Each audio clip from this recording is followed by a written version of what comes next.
MBG itu mengambil jatah dari banyak sekali bidang, banyak sekali kementerian, banyak sekali jatah untuk rakyat, itu dialihkan untuk MBG. Alasannya adalah efisiensi. Semuanya diambil demi efisiensi, tapi di MBG-nya itu pemborosannya luar biasa. Kemudian kejanggalan berikutnya, tab itu nanti akan diberikan kepada Sarjana Penggerak Pembangunan Indonesia yang adalah ASN. Nanti akan diangkat jadi ASN, jadi PNS begitu ya.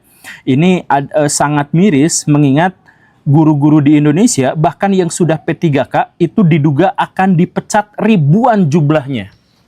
Ribuan guru P3K di Indonesia OTW dipecat akibat efisiensi. Agar apa? Agar uangnya bisa diberikan kepada kader-kader MBG di seluruh wilayah Indonesia.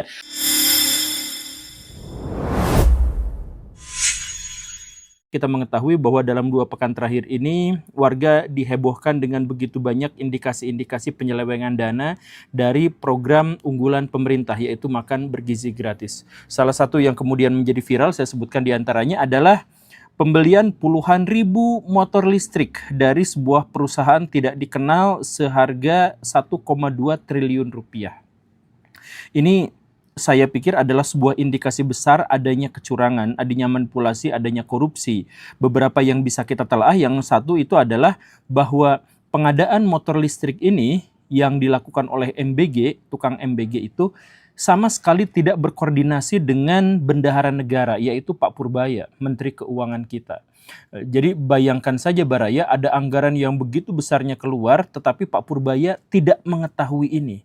Bahkan bukan hanya tidak mengetahui, setelah beliau ditanya, dikonfirmasi, beliau bilang beliau itu tidak setuju dengan ini. Jadi beberapa tahun yang lalu ada usulan seperti ini, kemudian Pak Purbaya menolak, dan setelah itu beritanya hilang. Tiba-tiba muncul ke masyarakat, masyarakat lebih dulu tahu sebelum menterinya tahu, sebelum bendahara negaranya tahu. Padahal anggaran yang digelontorkan itu luar biasa besar. Kalau pernah diajukan juga untuk motor dan komputer kalau nggak salah ditolak. Yang terakhir saya nggak tahu, saya akan double cek lagi. Harusnya sama terima-nya. Sebenarnya nggak boleh Pak ya? Enggak kan, bukan nggak boleh. Kita nggak tahu program seperti apa. Tapi yang harusnya utamanya untuk makanan. Kalau yang pebisnisnya kan udah untung cukup, ya mereka juga dari sana harusnya. Tapi saya akan double cek lagi. Tapi tahun lalu sempat kita nggak mau, kita tolak untuk beli komputer yang terlalu banyak dan beli motor. Tapi sekarang saya belum tahu, saya akan lihat lagi seperti apa. Ini gosip ya? Ini adalah kejanggalan yang pertama yang patut dan wajib untuk diusut. Kemudian yang kedua, pengadaan motor listrik ini juga ternyata tidak ngobrol sama DPR kita. Jadi DPR, oh saya akan panggil kalau begitu, karena ternyata mereka juga tidak tahu. Ya bukan berarti semua hal memang harus didiskusikan dengan DPR, kan pemerintah juga punya otoritas gitu. Cuman maksudnya ini anggarannya gede loh. Kalau Kementerian Keuangan tidak tahu, DPR juga tidak tahu. Lalu selama ini yang jalankan itu siapa gitu? Dan apakah benar-benar otonomi gitu? Itu pertanyaan, itu kejanggalan yang kedua. Kemudian kejanggalan yang berikutnya terkait dengan motornya. Nama motornya itu Emo. Emo ini hak patennya itu baru terdaftar 17 Oktober tahun 2025, tetapi MBG sudah membelinya, sudah ada transaksinya itu sejak 14 Oktober tahun 2025. Nah, ini luar biasa janggal Baraya. Jadi perusahaan ini ada hak patennya tanggal 17, tetapi sudah ada transaksi jual beli dengan MBG itu tanggal 14. Artinya apa? Artinya MBG membeli motor listrik dari perusahaan ilegal dan tidak dikenal. Perusahaan yang tidak terdaftar. Untuk level ukuran sebuah negara, apalagi anggarannya triliunan rupiah, ditambah lagi tidak diketahui oleh bendahara negara sekalipun, dan kemudian motor itu didapatkan dari sebuah perusahaan yang tidak dikenal, yang hak patennya pun belum ada sewaktu transaksi jual beli. Ini bagi saya sih sudah menjadi indikasi yang sangat-sangat kuat bahwa di sini tuh ada penyelewengan, ada korupsi. Gak mungkin enggak, atau setidaknya saya gak punya sebuah skema yang bisa saya bayangkan di mana di sini tuh tidak ada korupsinya. kalau begini. Kalau Baraya menemukan ada skemanya silahkan gitu ya. Kemudian yang kejanggalan berikutnya, ternyata perusahaan yang dimaksud itu bahkan memalsukan alamat dealernya. Jadi mereka-mereka itu mewartakan bahwa kami sudah punya 50 dealer di Indonesia, pas dicek satu-satu itu kosong atau tidak ada, atau dealer dari perusahaan motor yang lain, misalkan Kaisar Motor gitu. Itu dicek tuh ada. Tapi bukan perusahaan yang dimaksud. Dan kalau dicek-cek lagi ternyata ada yang coming soon. Dealernya masih belum ada, masih belum jadi, masih kosong. Jadi kalau dealernya kosong dan bahkan memalsukan alamat, tapi setahun yang lalu sudah ada transaksi atau setengah tahun yang lalu sudah ada transaksi, ini benar-benar janggal luar biasa Baraya, janggal. Coba, makanya ini KPK berani enggak ya untuk turun? Kalau KPK nggak berani turun, saya akan ragukan kredibilitas KPK hari ini gitu. Makanya ini kan sebenarnya mencurigakan. Saya nggak menuduh ya, cuman dalam benak saya nggak punya sebuah skema pikiran di mana ada transaksi yang dilakukan oleh negara, badan lembaga negara gitu ya, tapi terhadap sebuah perusahaan yang tidak dikenal, bahkan perusahaannya belum ada, bahkan perusahaannya memalsukan alamat dealernya gitu. Itu kejanggalan yang berikutnya. Kemudian yang lebih anehnya lagi itu adalah motor yang disebut-sebut dibeli sama tukang MBG itu ternyata persis sama, gak ada bedanya dengan motor Cina yang mereknya adalah Tijo Okla Otomotif. Nah, jadi motornya itu kan adalah motor Emo JVH Max. Itu ternyata sama persis dengan Tizo Okla Otomotif. Persis sama, gak ada bedanya. Jadi kayaknya walaupun ini diklaim ini buatan lokal, ini sempat ada klaim dari pemerintah ya, dari MBG ya, bahwa ini menghidupkan industri lokal, kata berinya dari lokal gitu ya, ngerakitnya dari lokal. Ternyata ini ngerakitnya nggak lokal, jadi ada kebohongan di sini. Ternyata kayaknya sih berasal dari Cina karena semuanya persis sama. Dan yang lebih anehnya lagi adalah ada indikasi kebohongan berikutnya, di mana di Cina harganya cuma 37 juta rupiah per unit. Sedangkan yang MBG itu diklaim harganya 47 juta rupiah per unit. Jadi ada indikasi juga yang keanehan di sini gitu ya. Kemudian indikasi yang anehnya berikutnya itu adalah bahwa motor ini tuh kayaknya gak spek untuk perjalanan jauh. Karena baterainya kekecilan, sedangkan mesinnya kegedean, yang menyebabkan di atas kertas teorinya bisa menempuh perjalanan hanya 70 km saja. Nah, kalau motor listrik ini setahu saya, kalau motor listrik tulisannya 70 km itu sebenarnya kurang dari itu, karena kalau dinaikin kemudian apalagi dibawa MBG segala rupa ke bagasinya itu pasti mungkin hanya 40-50 km saja. Dan kalau klaim pemerintah bahwa motor ini akan dibutuhkan untuk bebelesekan masuk ke daerah-daerah terpencil, ini gak mungkin Baraya, udah gak mungkin lagi bisa dipakai motor ini tuh, gak mungkin. Begitu. Nah, ini adalah sejumlah kejanggalan dari motornya doang. Saya tidak menemukan ini secara eksklusif. Saya tidak mencari informasi ini dari orang dalam, dari informasi A1 dan sebagainya. Ini adalah berita viral yang beredar di mana-mana. Jadi, saya ingin bertanya, apakah Pak Prabowo Subianto mengetahui berita viral ini atau tidak? Tapi itu baru yang pertama. Kemudian anggaran berikutnya yang cukup aneh itu adalah anggaran pembelian komputer dan perangkat keras seharga 830 miliar rupiah. Nah, salah satu yang paling membuat pusing itu adalah pemerintah atau dalam hal ini MBG itu juga tidak menyertakan Kementerian Keuangan.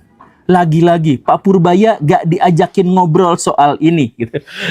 Jadi dulu sempat Pak Purbaya, tolong ini ACC, kita mau beli ini. Kemudian Pak Purbaya menolaknya. Kemudian setelah itu beritanya hilang dan sekarang tiba-tiba muncul. Artinya apa? Ini bukan hanya tanpa persetujuan dari Kementerian Keuangan, tapi ini bahkan tidak disetujui oleh Kementerian Keuangan. Nah, ini lagi-lagi bertanya-tanya. Jadi Menteri Keuangan nggak tahu, DPR nggak tahu, tiba-tiba MBG begitu otoriternya sampai mengeluarkan anggaran hampir 1 triliun rupiah hanya untuk beli tab komputer dan perangkat-perangkat keras yang lainnya. Nah, yang lucu berikutnya lagi itu adalah salah satu item yang dibelinya itu adalah Samsung Galaxy Tab Active 5 PP ya, 5 yang harganya itu mencapai 508 miliar rupiah.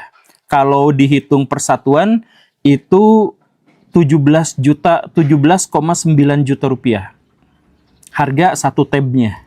Padahal kalau kita cek, Baraya bisa cek langsung sekarang ya di Shopee, di Tokopedia, di mana gitu ya. Samsung Galaxy Tab Active itu harganya sebenarnya di pasaran itu hanya 8 sampai 9 juta rupiah saja. Nah, Baraya silakan cek, kalau nggak percaya silakan cek. Tetapi anggaran yang diminta oleh MBG untuk satu tab Galaxy-nya itu adalah 17,9 juta rupiah. Artinya harganya 2 kali lipat daripada harga pasar. Nah, ini silahkan tolong dicek ya, apakah ini benar atau tidak. Yang jelas, ini beritanya sudah beredar di mana-mana.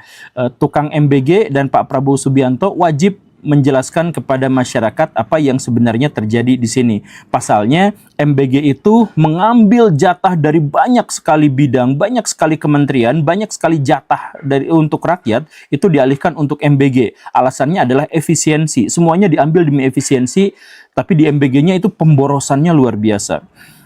Kemudian kejanggalan berikutnya, tab itu nanti akan diberikan kepada Sarjana Penggerak Pembangunan Indonesia yang adalah ASN, nanti akan diangkat jadi ASN, jadi PNS begitu ya. Ini sangat miris mengingat guru-guru di Indonesia bahkan yang sudah P3K itu diduga akan dipecat ribuan jumlahnya. Ribuan guru P3K di Indonesia OTW dipecat akibat efisiensi. Agar apa? Agar uangnya bisa diberikan kepada kader-kader MBG di seluruh wilayah Indonesia. Teman-teman saya tuh guru semuanya di sini dan mereka tuh merasa benar-benar dilecehkan, Baraya. Sangat dilecehkan. Karena upaya mereka mencerdaskan bangsa itu tidak diperhatikan sama sekali dan dipermalukan, dalam hal ini dihinakan. Mereka yang sudah begitu lamanya bekerja diabaikan, yang sudah dapat status P3K mau dipecat demi efisiensi untuk memberikan jatahnya kepada tukang MBG. Ya, itulah. Kemudian anggaran berikutnya yang anehnya itu adalah beli baju MBG ya, ada PHD, ada PDL gitu ya, ada sepatu, ada kaos kaki dan sebagainya. Itu totalnya 622 miliar rupiah. Dan di sini juga banyak sekali kejanggalan-kejanggalannya. Di antaranya adalah pembelian kaos kaki yang harganya hampir 7 miliar rupiah. Dan hitungan satuannya dari kaos kaki itu adalah 100.000 rupiah. Jadi kalau Baraya ke tukang dagang gitu ya, ada beli kaos kaki Messi gitu ya, kaos kaki Messi ditambah dengan celananya, ditambah dengan atribut dan sebagainya, itu butuh baru dapat 100.000 gitu. Nah itu tuh yang ada SNI-nya gitu. Nah ini SNI-nya nggak ada, apa-apanya nggak ada mereknya Baraya. Si kaos kakinya itu nggak ada mereknya, nggak ada SNI-nya, nggak ada apa-apanya, tapi harganya 100.000 rupiah kaos kaki. Oke, kita berhenti dulu Baraya. Saya tidak akan mewartakan apa yang saya tahu terkait dengan MBG, tapi saya mewartakan tentang sesuatu yang sudah viral di masyarakat. Kita semua sudah mengetahui, dan sepanjang video ini dari tadi saya hanya mewartakan apa yang sudah disampaikan oleh media. Yang jadi titik tekan di sini itu adalah sebenarnya pertanyaan saya gitu, sebenarnya sedendam apa Pak Prabowo Subianto itu kepada rakyat Indonesia? Maksudnya beliau mengambil anggaran yang sangat besar, memotong dari anggaran pendidikan untuk guru-guru, memotong anggaran kesehatan untuk orang tua kita membutuhkan subsidi kesehatan, dan banyak sekali dipotongin semuanya, termasuk juga tunjangan-tunjangan daerah yang menyebabkan pajak di sejumlah daerah itu naik ratusan %. Dipotong semuanya demi MBG, kemudian setelah jadi MBG itu ada pemborosan dan indikasi korupsi yang terjadi besar-besaran. Ini saya pikir sih sebenarnya sangat-sangat keterlaluan. Dalam hal ini saya pengen mengajukan pertanyaan yang jawabannya bagaimanapun itu pasti akan mengerikan. Apakah Pak Prabowo Subianto tahu akan adanya celah korupsi yang semegah ini, sebesar ini, seterang-terangan ini, setajam ini? Apakah tahu atau tidak? Kalau tidak tahu, sama seperti yang banyak diisukan bahwa Pak Prabowo tidak tahu apa-apa tentang apa yang terjadi di masyarakat, karena dihalangi oleh barrier yang sangat tinggi dan sangat besar, katakanlah seperti itu, maka Pak Prabowo sangat tidak layak menjadi seorang presiden. Karena bagaimanapun beliau yang mengeluarkan kebijakan ini, beliau yang memaksakan kegiatan ini, dan kemudian tidak berkoordinasi dengan bahkan perwakilan rakyat sekalipun, beliau tidak bekerja sama dan tidak berkoordinasi dengan Menteri Keuangan sama sekali. Setelah itu, kemudian beliau tidak tahu apa-apa yang terjadi di lapangan. Kalau memang Pak Prabowo tidak mengetahui ini, itu keterlaluan. Sebaliknya, kalau Pak Prabowo mengetahui ini, tetapi terus melanjutkan, ini lebih keterlaluan lagi. Ini anggarannya sudah jelas, Pak. Kita tuh ngambil motor dari perusahaan ilegal, dari perusahaan yang tidak kelihatan, dari pendataan yang sama sekali tidak jelas. Itu sudah diwartakan, sudah ditunjukkan, sudah diperlihatkan. Tapi masih lanjut juga. Pak, tolong Bapak tuh sedendam apa kepada rakyat Indonesia? Pak Prabowo itu sebenci apa pada rakyat Indonesia? Sampai uang-uang kami, jatah-jatah untuk pendidikan, untuk kesehatan dan sebagainya diambil semuanya. Kemudian untuk bancakan kelompok Bapak saja, bancakan teman-teman Bapak saja, dan di sana kemudian ada begitu banyak celah-celah korupsi yang indikasinya itu udah segede gaban, yang udah mustahil lagi bisa ditutupi dan kelihatan sama semua orang. Di tahun 1960-an, Indonesia, Korea Selatan, dan Cina itu ada di taraf ekonomi yang kurang lebih setara. Sama-sama negara miskin dan sama-sama pendapatan per kapitanya ada di kisaran $100 setahun. Tetapi kita melihat sekarang betapa jomplangnya nasib Korea Selatan dan Cina dibandingkan dengan Indonesia. Korea Selatan sekarang sangat maju dengan industri semikonduktornya. Dan Cina bahkan tidak bisa kita hitung lagi, terlalu banyak inovasi yang mereka tampilkan kepada dunia akhir-akhir ini. Sedangkan Indonesia sekarang bangga dan menampilkan kepada dunia prestasi MBG yang sebagian dikorupsi.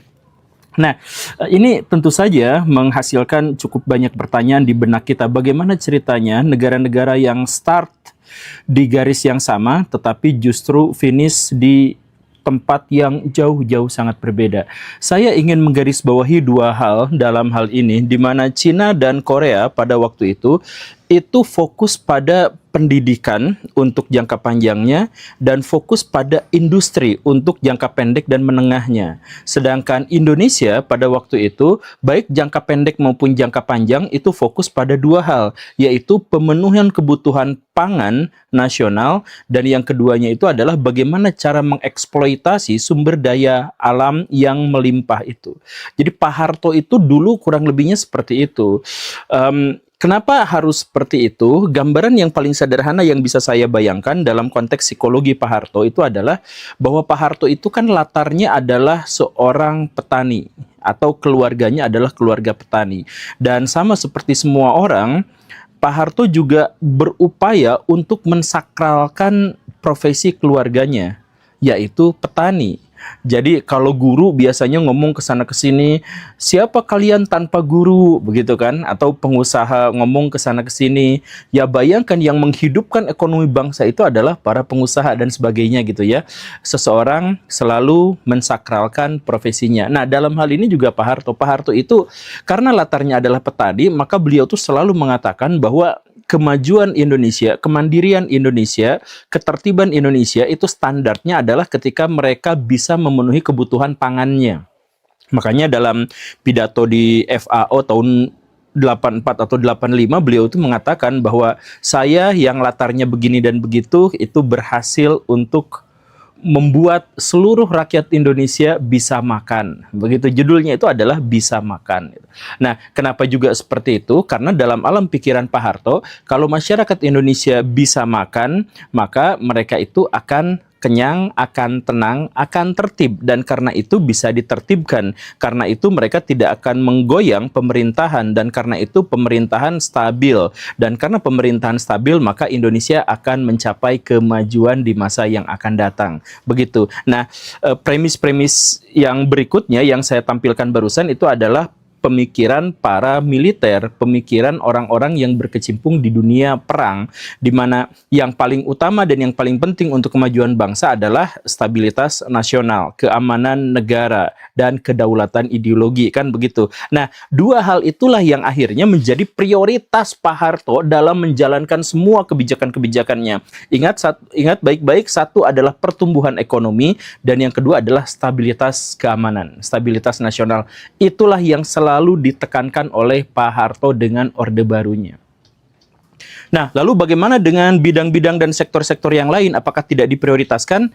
Ya, sebenarnya cukup diperhatikan. Misalkan pendidikan itu cukup diperhatikan, cuman gara-gara pendidikan itu diorientasikan pada hanya ketertiban nasional, stabilitas keamanan negara, dan pertumbuhan ekonomi, maka pendidikan pun tidak menjadi ideal, tapi pendidikan itu justru diarahkan agar rakyat Indonesia itu tidak berpikir bebas, tapi rakyat Indonesia berpikir sesuai dengan doktrin-doktrin militer. Makanya kalau Baraya suka bertanya-tanya, kenapa sih anak-anak sekolah di Indonesia rambutnya harus pendek yang laki-laki, kemudian sepatunya harus hitam, kemudian seragamnya harus rapi, kan nggak ngaruh rambut gondrong dengan kecerdasan, nah dan sebagainya gitu ya.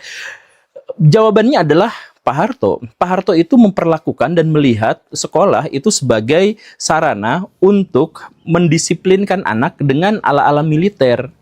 Karena latarnya adalah militer dan tujuannya adalah stabilitas nasional. Karena itu maka semuanya tuh harus diseragamkan, semuanya tuh harus ditertibkan, bahkan dalam simbol-simbol yang paling konkret itu tuh harus diseragamkan dan ditertibkan. Begitu. Ini tidak berbicara soal abstraksi, ini tidak berbicara soal karya, ini berbicara soal semuanya harus seragam, tertib, dan akhirnya bisa dikontrol dan dikendalikan.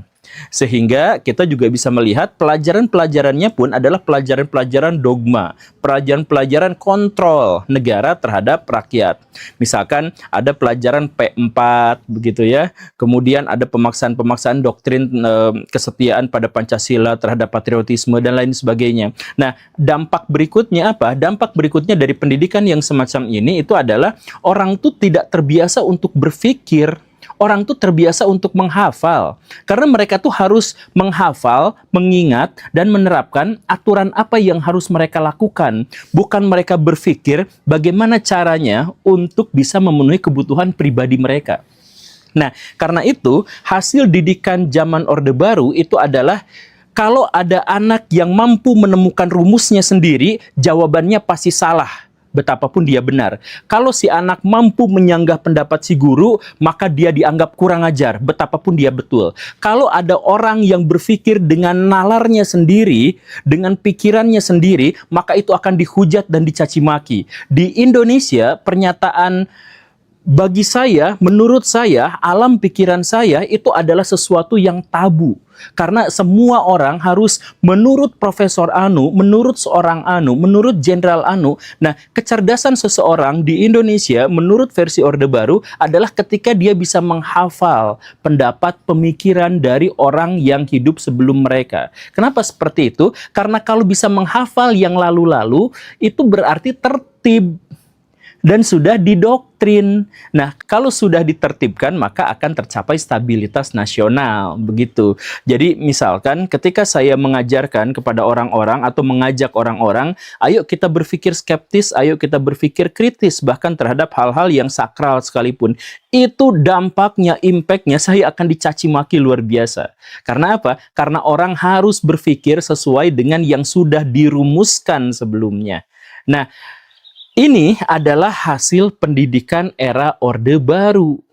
Lalu apa dampaknya? Dampaknya menjadi bahkan lebih buruk lagi terhadap ekonomi Indonesia di zaman ini. Jadi kalau Baraya tadi bertanya-tanya kenapa Cina dan Korea ada di satu baris start yang sama, kemudian di akhir mereka melaju begitu jauhnya sedangkan Indonesia masih berkutat di MBG gratis atau sebenarnya berbayar.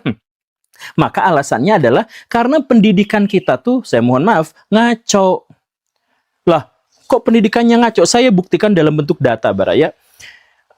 Di Indonesia kita mengetahui bahwa sulit sekali untuk mendapatkan pekerjaan formal.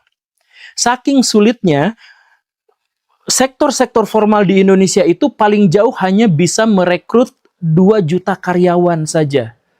Bayangkan, seluruh sektor formal di Indonesia cuma bisa ngerekrut 2 juta karyawan. Yang ngelamar kerja tuh puluhan juta. Nah, begitu sulitnya. Jadi kalau mau dihitung-hitung dengan kalkulasi yang paling kasar, lapangan pekerjaan formal dibandingkan dengan yang membutuhkan itu hanya ada di kisaran 12,5% saja. Catat ya, artinya sisanya hidup di sektor-sektor informal atau menganggur sama sekali. Dan akhirnya miskin. Sebagian ya. Nah, tapi ada paradoks di Indonesia. Apa itu? Yaitu perusahaan-perusahaan, bos-bos besar, bos-bos kecil, HRD, pelaku UMKM dan sebagainya, itu sulitnya luar biasa untuk mendapatkan karyawan. Sekarang Baraya ngerti nggak paradoksnya? Yang nyari pekerjaan banyak, luar biasa banyak, jutaan jumlahnya, tetapi perusahaan-perusahaan yang membutuhkan karyawan itu juga banyak. Angkanya sampai 49%. Perusahaan-perusahaan di Indonesia kesulitan untuk mendapatkan pekerja. Paradoks kan? Nah, jawabannya apa coba? Jawabannya yaitu pendidikan kita gagal. Pendidikan kita itu menghasilkan orang yang tidak jujur, orang yang tidak berkompeten, dan orang yang tidak berdedikasi. Jadi alasan kenapa perusahaan-perusahaan itu sulit mendapatkan pekerja padahal pelamar begitu banyaknya. Pelamarnya banyak, tapi yang jujurnya sedikit, yang berdedikasinya sedikit, yang berkompetennya sedikit. Sekarang Baraya pernah nggak ya jadi bos, jadi HRD, jadi perusahaan gitu, jadi pemilik perusahaan, jadi pemilik KP gitu. Yang ngelamar kerja banyak, tapi begitu dites kejujuran, banyak yang gak jujur. Banyak yang gak bisa dipercaya untuk megang kas, misalkan. Banyak yang gak bisa dipercaya untuk megang kasir. Banyak kan yang seperti itu. Nah, selain itu, Baraya juga bisa cek, misalkan, berapa banyak sebenarnya perusahaan-perusahaan di Indonesia yang membutuhkan karyawan, tetapi kesulitannya itu adalah letak pada kejujuran itu. Ya itu kan, itu masalahnya. Kemudian masalah dedikasi. Banyak di antara kita yang disuruh kerja sekian shift, malah jadi males, malah jadi pundung, malah jadi tidak mau bekerja lagi karenanya capek, lemah, letih, lesu, kurang bertenaga, tidak dikasih extra job, dan lain sebagainya. Begitu. Dan ditambah lagi mereka tuh kurang kompetensi. Yaitu apa? Jujur saja, lulusan anak SMA itu belum bisa berhitung sampai 100 tuh mungkin di Indonesia. Mungkin di Indonesia. Dan kita semua sudah mengetahui itu kan. Lulusan jurusan fisika itu gak ngerti soal fisika. Itu banyak di Indonesia. Lulusan teknik komputer, banyak yang gaptek soal komputer. Itu adalah hal yang biasa di Indonesia. Jadi kalau Baraya punya perusahaan, kemudian mencari ahli fisika misalkan ya, sulitnya luar biasa. Yang ngelamarnya bisa ribuan, tapi yang ngerti fisika itu sedikit sekali. Bahkan kalau Baraya sekarang mengaku sukses, mengaku kaya misal, saya juga ragu apakah Baraya mengira bahwa kesuksesan itu gara-gara ilmu-ilmu yang didapatkan di bangku sekolah. Kan nggak nyambung Baraya, nggak ada yang nyambung. Orang-orang yang lulusan universitas yang ada dalam satu jurusan, itu peluang untuk bisa masuk ke pekerjaan yang sesuai dengan jurusannya itu hanya 7%. 13% menganggur, sisanya bekerja di sektor yang lain. Atau ya angkanya sekitar segituan lah, nanti dicek lagi. Itu, jadi apa maksudnya? Pendidikan kita tuh ngaco, pendidikan kita tuh nggak bener. Kenapa seperti itu? Karena di zaman Orde Baru, yang paling penting itu adalah harus sesuai dengan tata aturan, harus sesuai dengan nilai-nilai yang dihafalkan, harus sesuai dengan bab-bab yang sudah diketahui dan dipelajari oleh ilmuwan sebelumnya. Kalau Baraya mendefinisikan apa yang dimaksud dengan atmosfer dan tidak ada satupun yang sama dengan para ilmuwan ini, walaupun logika Baraya itu benar, Baraya tetap pasti akan dianggap salah. Itulah yang terjadi di Indonesia. Dan karena seperti itu, maka pendidikan itu berorientasi pada masa lalu. Karena harus mengingat apa yang dikatakan orang masa di lalu. Sedangkan anak-anak di zaman now hidup di zaman sekarang untuk kehidupan masa depan. Jadi sekarang bayangkan anak-anak yang hidup untuk masa depan justru malah harus belajar tentang sesuatu yang ada di masa lalu. Akibatnya apa? Dia nggak belajar apa-apa. Siapapun yang mengajarkan dengan metode dan pemikiran masa lalu, dia tidak mengajarkan apa-apa. Dan siswanya tidak belajar apa-apa. Dan itu dimulai dari kecongkakan Orde Baru. Mereka berpikirnya pendidikan itu bukan jangka panjang. Mereka berpikir pendidikan itu adalah sarana mengontrol masyarakat agar patuh tunduk kepada otoritas pemerintah.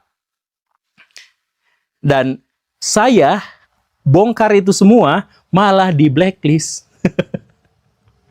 Dan seandainya kita mau mengubah itu, sebenarnya kita tuh belum terlambat, sama sekali belum terlambat sebenarnya. Tapi justru yang dilakukan oleh pemimpin-pemimpin negara ini sebaliknya. Pak Harto gagal dengan pendekatannya, diulangi dong sama menantunya. Persis sama, tapi di skala yang jauh lebih besar. Pak Harto fokusnya pangan aja dulu. Sekarang menantunya pangan aja dulu. Pak Harto mikirnya eksploitasi sumber daya alam, gas, minyak bumi, sawit, kayu. Menantunya persis sama. Kan sudah dicontohkan Cina maju, Korea maju karena pendidikan dan industri. Indonesia mundur karena fokus pada pangan dan eksploitasi sumber daya alam. Itu tuh sudah dicontohkan dalam sejarah. Lalu oleh menantunya orang yang dulu gagal, diulangi kegagalan itu dalam skala yang lebih masif dan maksa. Saya bingung itu tuh. Dan dalam sektor pendidikan, coba bayangkan, sektor pendidikan itu benar-benar dirampas, dirampok. Anggarannya hampir setengahnya itu digantikan, dialihkan untuk memberi makan orang-orang yang sudah cukup makan. Dan kemudian orang-orang yang sudah mengabdi puluhan tahun di sana tidak diprioritaskan. Justru orang-orang yang ngasih makan ini, nyuapin makan inilah yang diangkat jadi PNS, dimakmurkan dan sebagainya. Ini guru-guru dilecehkan, lembaga pendidikan dipermalukan. Bidang pendidikannya sama sekali tidak diprioritaskan. Semuanya adalah untuk stabilitas nasional dan ideologi bangsa.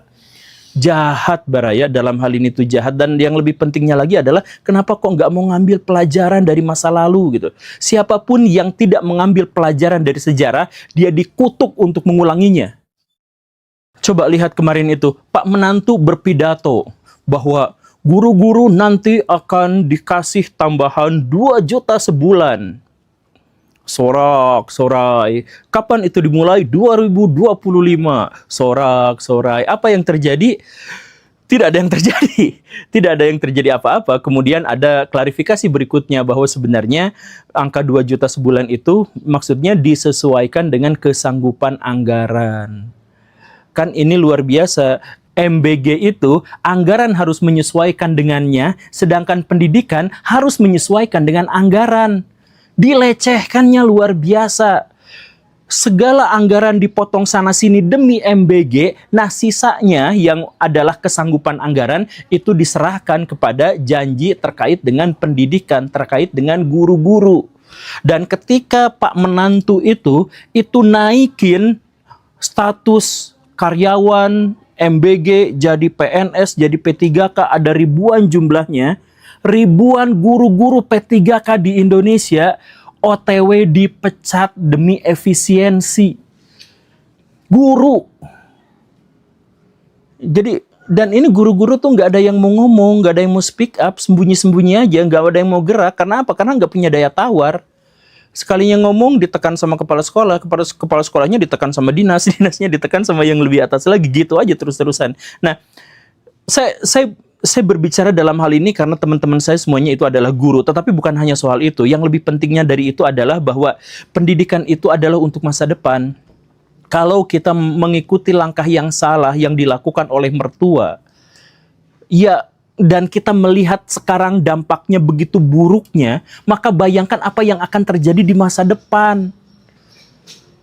Tapi ya inilah, guru-guru dilecehkan, pendidikan juga diabaikan. Tapi saya udah kehilangan kata-kata sebenarnya dalam hal ini. Saya cuma pengen bercerita tentang sejarah. Pak Menantu, saya punya cerita sejarah valid ya. Dulu di Nusantara kuno tuh ada seorang raja namanya Kertajaya. Dia tuh hebat, dia tuh dieluk-elukan, bahkan oleh kekaisaran Cina itu disebut sebagai kekaisaran yang dikuasai sama raja itu adalah kekaisaran yang paling besar di dunia setelah Cina dan kekaisaran Arab gitu. Gede sekali yang di Jawa itu.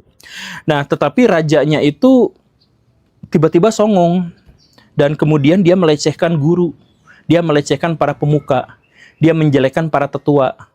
Dan akhirnya apa? Para guru, para tetua itu diusir dari kerajaannya. Tak lama setelah itu rakyat memberontak dan raja yang dimaksud itu digulingkan dengan cara yang paling menyakitkan. Raja itu namanya Kertajaya.